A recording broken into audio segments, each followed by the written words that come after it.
today we are going to read the story The Bitter Gourd in Peepo's Plate. This story is by Joachim Antonio and illustrations by Pergylene Acuña.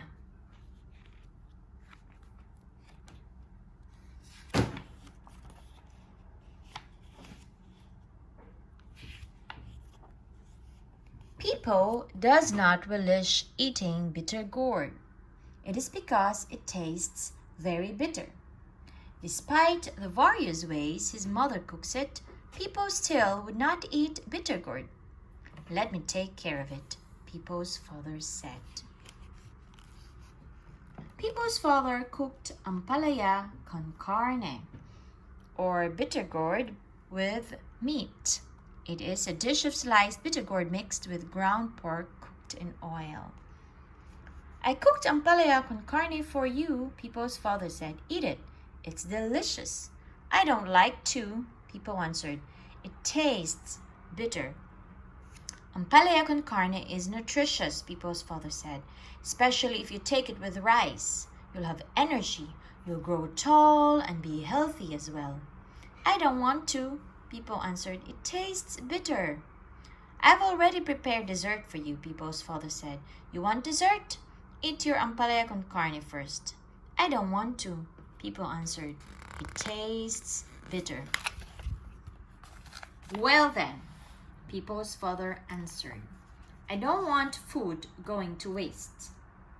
You're not leaving the table until you finish the food in your plate."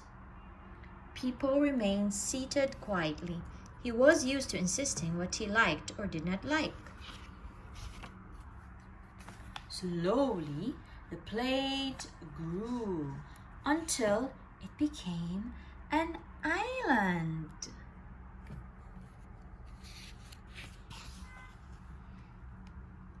Wherever Peepo looked, he saw only water surrounding the island. The rice became a shore, and the ground pork turned into a mountain. Peepo saw the spoon and fork dancing. Suddenly, he heard a deep voice. "If you won't eat, I will eat you." When Peepo turned to look, he saw a monster made of bitter gourd. Again, the monster said, "If you don't eat, I will eat you." Peepo got frightened and he started running. The bitter gourd monster chased him. Slowly, it was catching up with him. "Help!" Peepo shouted. The spoon and fork heard him. The two immediately came to his rescue.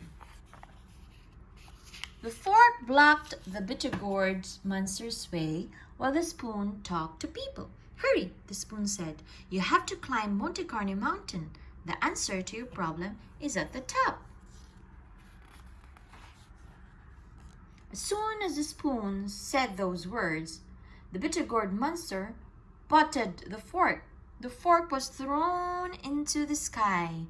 "Quick, eat rice so you'll be able to move fast," were the spoon's last words before it, too, was butted by the bitter gourd monster. Peepo was all alone again. Again he came face to face with the bitter gourd monster. "If you won't eat, I will eat you." The bitter gourd monster rushed towards Peepo. Quickly, Peepo grabbed some rice and brought it into his mouth.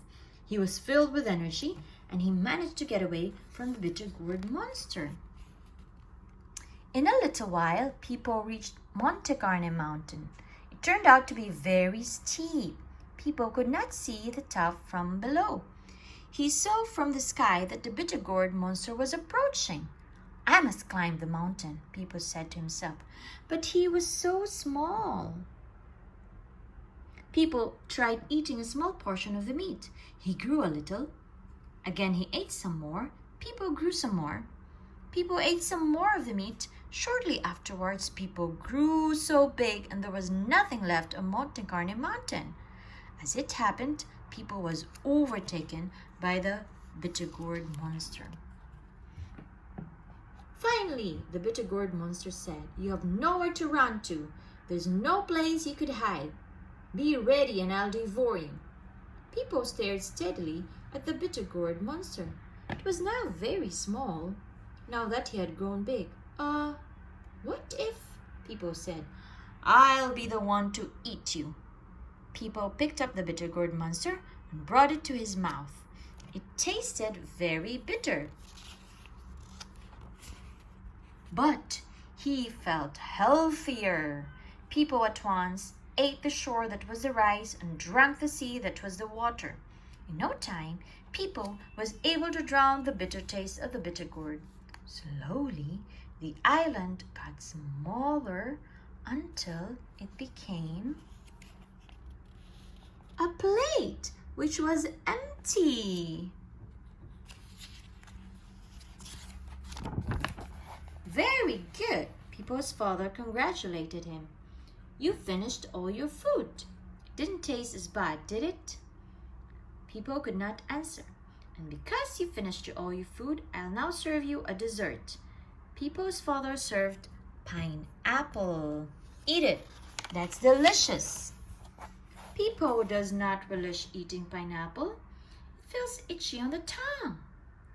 The pineapple winked at him. The end.